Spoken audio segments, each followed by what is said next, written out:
इस मूवी में हमें एक ऐसी दुनिया की कहानी बताई गई है जो कि काफी ज्यादा इंटरेस्टिंग है और मिस्टीरियस भी, जहाँ पर हर इंसान के साथ उसका एक पेट होता है। इवन इंसानों के साथ ही नहीं बल्कि विचेस के साथ भी, और हर इंसान की सोल उसके साथ मौजूद उसके पेट में होती है और उस पेट को उस इंसान के साथ साथ रहना पड़ता है, वरना वो इंसान जिंदा नहीं रह पाता। और दूसरी तरफ अगर विचेस को देखा जाए तो कुछ बर्ड्स उनके पेट्स होते हैं जो कि चाहे तो उनसे दूर भी उड़ सकते हैं, लेकिन बस दोनों को एक साथ जिंदा रहना होगा। उस दौर में जो लोग रहा करते थे वो एक चर्च में जाया करते थे, और वहाँ का फादर बहुत ज्यादा रोब वाला था। यानी वो सब लोगों को बहुत डराता था और ये कहता था कि मेरे अलावा किसी की भी बात नहीं माननी। अब हम पास्ट के कुछ सीन्स देखते हैं। यानी इस चर्च के जो पहले फादर्स थे उन्होंने गोल्डन कंपास तैयार की, जिसके बारे में ही ये मूवी बेस्ड है। उसमें उन लोगों ने कुछ साइंस रखे और उसे आम लोगों को भी दिया गया। उसकी और भी कॉपीज थी और उसे यूज करके लोग अपना पास्ट देखने लगे और फ्यूचर भी देखने लगे। अब वो कंपासेस इसी तरह पड़ी रही, और जब चर्च का न्यू फादर आया यानी यही क्रूअल फादर, तो उसने ये ऑर्डर दिया कि इन सब कंपासेस को खत्म कर दिया जाए, क्योंकि अगर लोग इन पर बिलीव करने लगे, इनसे अपना पास्ट और फ्यूचर जानने लगे, तो मेरी कौन सुनेगा। और उसे ये भी डर था कि कहीं उसकी रियलिटी लोगों के सामने ना आ जाए। अगर लोग फ्यूचर देखेंगे तो उन्हें पता चल जाएगा कि मैं क्या करने वाला हूँ, और इसी वजह से उन सब गोल्डन कंपासेस को डिस्ट्रॉय कर दिया गया। लेकिन चालाकी से एक कंपास को सेव कर लिया गया और वो आज भी है, लेकिन कोई नहीं जानता कि उसे कहाँ रखा गया। अब यहाँ पे स्टोरी आती है प्रेजेंट पर, और हम एक क्यूट सी बच्ची लायरा को देखते हैं। उसका भी एक पेट होता है, वो किसी गुलहरी जैसा दिखता था, वो भी बहुत ज्यादा क्यूट था। लायरा एक ऑर्फन थी और उसे उसके अंकल पाल रहे थे। उसके अंकल एक बहुत बड़े और अच्छे स्कॉलर थे। वो लायरा से कहते हैं कि बेटा मुझे कुछ चीजों को एक्सप्लोर करना है और कुछ रिसर्च करनी है, तो वो उसे एक कॉलेज में छोड़ जाते हैं। कहते हैं कि अपना ख्याल रखना, मुझे पता है कि तुम ब्रेव हो। वहाँ पर और भी ज्यादा बच्चे होते हैं जो कि अक्सर लायरा को तंग किया करते थे, लेकिन लायरा उनसे बिल्कुल नहीं डरती थी, बल्कि उन्हें डराया करती थी कि अगर मुझे तंग करोगे तो ये कर्ज हो जाएगा, अगर वहाँ जाओगे तो ये हो जाएगा। और एक दिन तो वो कहती है कि अगर एक कोट को पहनोगे तो तुम लोग जल जाओगे अगर मुझे ज्यादा तंग किया तो बच्चे कहते हैं अच्छा तो फिर हमें प्रूफ दो। और उसी कोट को ढूंढने के लिए लायरा उस गेट से अंदर जाती है, यानी अपने कॉलेज के अंदर जाती है। वो अंदर जाकर उस कोट को ढूंढ ही रही होती है कि तभी उसे लगता है जैसे कोई आ रहा है, तो वो वहाँ पर एक कबर्ड में छुप जाती है। वहाँ पर कॉलेज का हेड होता है और उसी फादर का एक एजेंट, दोनों आपस में बातें करने लगते हैं लायरा के अंकल के बारे में, कि वो आदमी तो किसी की भी नहीं सुन रहा, से कहा है कि उस जगह पर ना जाओ जहाँ वो जाकर कुछ एक्सप्लोर करना चाहता है। दरअसल इन दोनों के जहन में जिसने बात डाली वो कोई और नहीं बल्कि चर्च का प्रेजेंट फादर था। वो प्लान करते हैं कि हम लायरा के अंकल की ड्रिंक में एक पॉइजन मिला देंगे। वो लोग उसको मारना चाहते थे, और ये सारी बातें कबर्ड में से लायरा भी सुन लेती है। वो ऐसा क्यों कर रहे थे? इसलिए क्योंकि लायरा के जो अंकल थे पास्ट में उन्होंने भी उस गोल्डन कैंपस को बनाने के लिए हेल्प की थी, और जो आखिरी कैंपस बच गई थी उसे लायरा के अंकल ढूंढ रहे थे, और ये लोग नहीं चाहते थे कि कैंपस दोबारा से वापस आए। तभी वहाँ से वो दोनों चले जाते हैं, और वो ड्रिंक में पॉइजन मिला चुके थे। और इसके बाद वहाँ पर आते हैं लायरा के अंकल, जो कि वो ड्रिंक पीने लगते हैं। लेकिन इससे पहले ही लायरा निकलती है और उनके ड्रिंक वाला ग्लास नीचे गिराकर तोड़ देती है। वो उनको सब कुछ बता देती है कि आपकी वाइन में किसी ने पॉइजन मिलाया था, लेकिन वो ये नहीं बता पाती कि वो था कौन और उन लोगों ने ऐसा क्यों किया। लायरा के अंकल इस बात पर ज्यादा ध्यान नहीं देते, और जो रिसर्च उन्होंने की थी वो चर्च के लोगों को बताने लगते हैं। वो बताते हैं कि मैं एक डस्ट ढूंढ रहा हूँ, वो चीज उसी गोल्डन कंपास से कनेक्टेड थी। तो चर्च के लोग कहते हैं कि तुम बेकार में ढूंढ रहे हो, उसका हमें कोई फायदा नहीं। तो लायरा के अंकल कहते हैं कि इसके लिए मुझे कुछ फंड्स भी चाहिए होंगे। तो चर्च के लोग कहते हैं कि हम हरगिज आपको फंड्स नहीं दे सकते, अगर वो मिल गई तो लोगों का डर खत्म हो जाएगा। लेकिन लायरा के अंकल कहते हैं कि कुछ भी हो मैं दूसरी तरफ जरूर जाऊंगा, उस दूसरी दुनिया में जो कि कहीं न कहीं इस दुनिया से भी कनेक्टेड है। लेकिन चर्च के लोग उसकी बातों को मजाक में उड़ा देते हैं। और इसके बाद से हम देखते हैं कि शहर में ऑर्फन और गरीब बच्चे गायब होने लगे थे, जिस बात को लेकर लायरा और उसका दोस्त काफी परेशान थे, क्योंकि उनमें से उनके कुछ दोस्त भी थे। अब कुछ देर बाद हम देखते हैं कि लायरा के अंकल उसे डांट रहे होते हैं कि मेरे बेटे कोई आपके खिलाफ कुछ भी करो, लेकिन ऐसे छुप के किसी की बातें सुनना बहुत गलत बात है, और मैं जल्द ही अपनी रिसर्च पर जा रहा हूँ, आपको अपना ख्याल रखना होगा पीछे से। तो वो अपने अंकल से कहती है कि मैं भी आपके साथ आऊंगी, आप जानते हैं ना कि मैं कितनी ब्रेव हूँ और मुझे एडवेंचर्स में रहने का मजा आता है। तो उसके अंकल से कहते हैं कि ये मजे वाली चीज नहीं है, इसमें जान को भी खतरा है, और ये कहते हुए वो वहाँ से बाहर आ जाते हैं जाने के लिए। अब हम देखते हैं कि कॉलेज में डिनर हो रहा होता है और वहाँ पर एक बहुत ही प्यारी और अमीर लेडी आती है विजिट के लिए। वो सब बच्चों में से मिलती है और वो लायरा से भी बात करती है, जिसके बाद लायरा उनकी फेवरेट बच्ची बन जाती है। वो लायरा से कहती है कि मुझे तुम बहुत अच्छी लगी, तुम मेरे साथ लंदन जाओगी?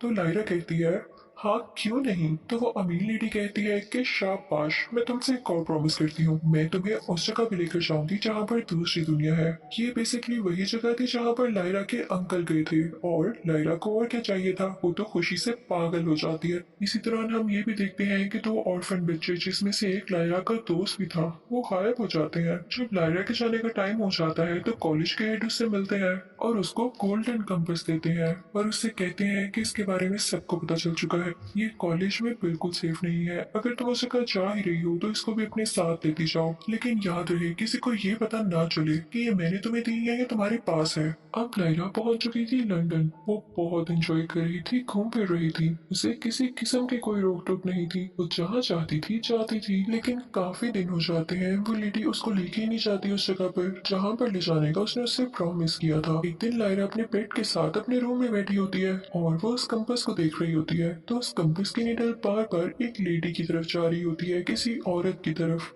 लेकिन लायरा इस बात को फन में ले जाती है और उस बात पर ध्यान नहीं देती, क्योंकि थी तो वही छोटी बच्ची। फिर एक दिन लायरा उसी लेडी के पास जाती है, वो उस लेडी से पूछती है कि डस्ट क्या होती है। तो वो लेडी कहती है कि मुझे खुद नहीं पता, आप बताओ। तो लायरा कहती है कि मुझे कुछ नहीं पता। तो वो लेडी लायरा से और क्वेश्चन करने लगती है, लेकिन लायरा को उनका कोई जवाब नहीं पता होता। तो वो लेडी अपने पेट से कहती है कि इसको मारो, और वो लायरा को काफी हर्ट करता है, जिससे लायरा काफी ज्यादा परेशान हो जाती है। लायरा सब कुछ समझ चुकी थी कि जरूर कुछ न कुछ बुरा होने वाला है। वो उस लेडी के सीक्रेट रूम में जाती है, जहाँ पर उसे ये पता चलता है कि एक ग्रुप है जिसे ये लेडी जानती है और वही बच्चों को गायब कर रहा है। लेकिन जब लायरा उस रूम से बाहर आ रही होती है तो वो लेडी उसको देख लेती है और उसकी गोल्डन कंपास छीनने की कोशिश करती है। लेकिन लायरा का पेट वो कंपास वापस लेता है और बाहर की तरफ उड़ जाता है, और लायरा भी उसके पीछे पीछे जाती है। वहाँ पर उसे उस लेडी के कुछ लोग पकड़ लेते हैं, लेकिन तभी एक औरत उन्हें वहाँ पर आकर बचाती है, जो कि उसके साथ उसी कॉलेज में थी। वो औरत बहुत अच्छी होती है और वो कहती है कि एक शिप उन किडनैप बच्चों को ढूंढने के लिए जा रही है, उसी जगह पर जहाँ तुम्हारे अंकल गए हैं, और वो शिप इजिप्शियंस की है। लायरा भी उस शिप में चली जाती है और जो शिप में लोग बैठे होते हैं उनमें से एक जीनियस आदमी को लायरा वो कंपास दिखा देती है। वो आदमी कहता है कि जो लैंग्वेजेस पर लिखी हुई है उसे कोई नहीं पढ़ सकता सिवाय कुछ स्पेशल लोगों के। तो लायरा कहती है लेकिन अंकल मैं तो इसे पढ़ सकती हूँ,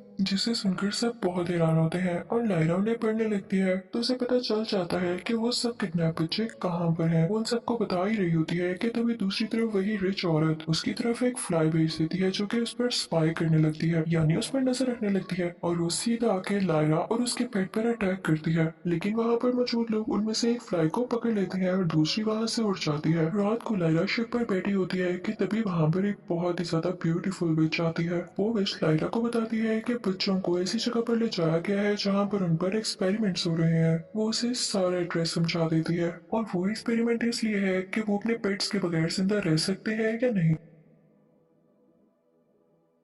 शिप पर एक एस्ट्रोनॉट भी होता है, जिससे लायरा की काफी अच्छी दोस्ती हो जाती है। तो वो कहता है कि हमारे पास एक आइस बियर भी है, उससे मिलना चाहोगी? तो लायरा कहती है कि अच्छी बात तो नहीं कि आपने एक बियर को कैद करके रखा हुआ है। तो वो बियर कहता है कि नहीं, मैं कैद नहीं हूँ, मेरा तो एक स्पेशल सूट हुआ करता था, यानी आर्मर, लेकिन उसे कुछ दुश्मन लोगों ने ले लिया। मजे की बात ये कि वो बियर बोल भी सकता था और वो काफी जीनियस था। तो लायरा कहती है ओके बियर, तुम परेशान ना हो, मैं पता लगाऊंगी इस कंपास से कि तुम्हारा आर्मर कहाँ पर है। और फिर लायरा पता लगा लेती है कि वो कहाँ पर पड़ा हुआ है। बियर उसे पहनता है और लायरा को काफी बार थैंक यू कहता है। बियर लायरा से कहता है कि जब तक मैं जिंदा हूँ मैं तुम्हारी गुलामी करूंगा, अब से तुम मेरी मास्टर हो, एक छोटी सी क्यूट सी मास्टर। अब वो सारे लोग मिलकर उसी एक्सपेरिमेंट स्टेशन तक जाते हैं। फाइनली ये लोग वहाँ पहुंच जाते हैं, और ये क्या, ये देख के सब हैरान रह जाते हैं कि वहाँ का हेड कोई और नहीं बल्कि चर्च का वही फादर होता है। वो लोग उन पर अटैक करने लगते हैं, लेकिन बियर लायरा को लेके वहाँ से दूर चला जाता है, जहाँ पर बहुत ज्यादा बर्फबारी गोलीबारी हो रही होती है और वहीं पर लायरा को अपना दोस्त दिखाई देता है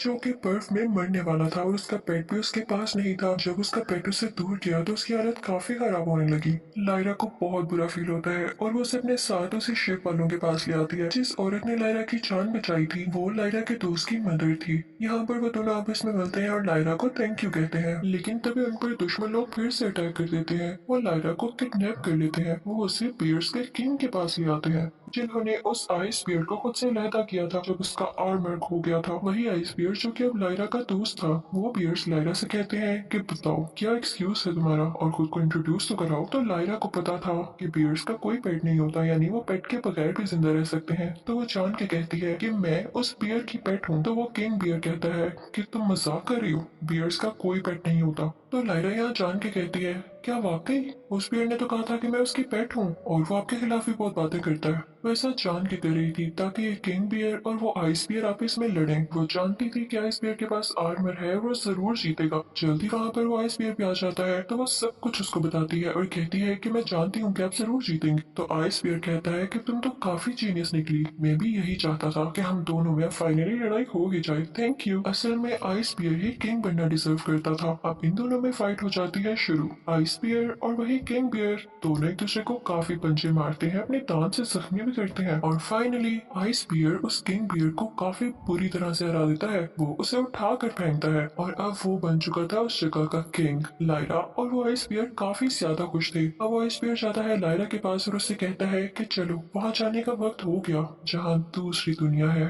अब वो लोग वहाँ जाने लगते हैं कि तभी रास्ते में बर्फ का बना हुआ एक ब्रिज आता है। बियर और लायरा एक साथ गुजर रहे होते हैं लेकिन वो बर्फ वहाँ से टूटने लगती है। तो बियर लायरा से कहता है कि चलो तुम पहले चलो और लायरा जैसे ही चल रही होती है तो वो ब्रिज साथ साथ टूटने लगता है। तो बियर कहता है कि लायरा बस यहाँ खड़ी रहो, ज्यादा आगे मत जाना वरना ये ब्रिज टूट जाएगा और तुम नीचे गिर जाओगी। अब उन दोनों में काफी ज्यादा गैप था और बियर वहां पे नहीं आ सकता था। तो वो उससे कहता है कि तुम यहाँ ही रुको, मैं इजिप्शियंस यानी उन शिप वालों को और बाकी बियर्स को लेकर आता हूँ। लेकिन काफी टाइम हो जाता है और लायरा से रहा नहीं जाता तो वो अकेली ही उस जगह पहुंच जाती है जहाँ पर बच्चों पर एक्सपेरिमेंट्स हो रहे थे।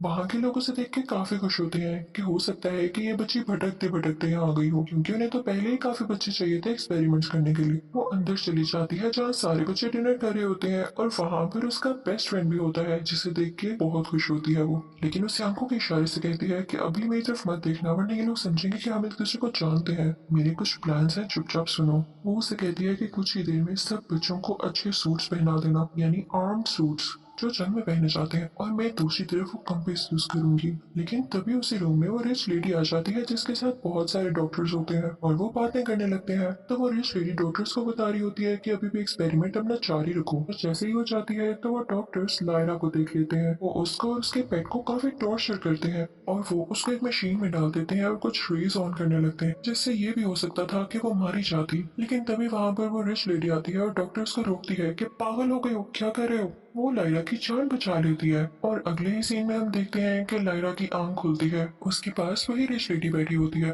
लायरा उससे डर जाती है और पीछे हट जाती है। वो रिच लेडी लायरा को प्यार करती है और कहती है कि मैं तुम्हारी माँ हूँ, मैंने ये बात तुमसे किसी रीजन की वजह से छुपा के रखी। और साथ ही उसे कहती है कि जो तुम्हारे पास कंपास है वो मुझे दे दो मेरी प्यारी बेटी। तो लायरा समझ जाती है कि ये कंपास लेने के लिए मुझसे इतनी मीठी जुबान बोल रही है। तो वो साथ ही उसको एक बॉक्स पकड़ाती है। आप समझ रहे होंगे कि उस बॉक्स में कंपास थी। ना ना, लायरा बहुत जीनियस थी। उस बॉक्स में तो वो स्पाई फ्लाई थी जिसके जहर से इंसान मर जाते थे। वो रिच लेडी जैसे ही वो बॉक्स खोलती है तो वो फ्लाई उसी पर अटैक कर देती है और लायरा वहां से फौरन से भागने लगती है। लायरा चाहती है सीधा एक्सपेरिमेंट रूम और जिस मशीन में वो लोग बच्चों को डालने वाले थे वो मशीन डिस्ट्रॉय कर देती है और फिर दरवाजा खोलते हुए सब बच्चों को वहां से आजाद करवा देती है। लेकिन जैसे ही वो लोग बाहर आते हैं तो दुश्मन लोग उनको रोक लेते हैं जो कि पहले भी लायरा पर अटैक कर चुके थे। लेकिन उतनी ही देर में वहां पे बियर्स और इजिप्शियंस भी पहुंच चुके थे। अब यहाँ पर इन सब में काफी ज्यादा फाइट होती है, सब एक दूसरे पर अटैक कर रहे होते हैं। और एक और मजे की बात, वहाँ पर विचेस भी आ जाती हैं और वो हवा में उड़ के उनको एरो से शूट कर रही होती हैं जिनसे जल्द ही वो सारे दुश्मन लोग मारे जाते हैं। और वो सारे शिप वाले उन बच्चों को अपने साथ लेते हैं और उनके घर छोड़ने के लिए निकल पड़ते हैं। लायरा के भी दोस्त उसके साथ थे और वो इस वक्त बहुत खुश थी। वो सब निकल पड़ते हैं आगे की तरफ क्योंकि उन्होंने भी लायरा के अंकल को भी अपने साथ लेना था।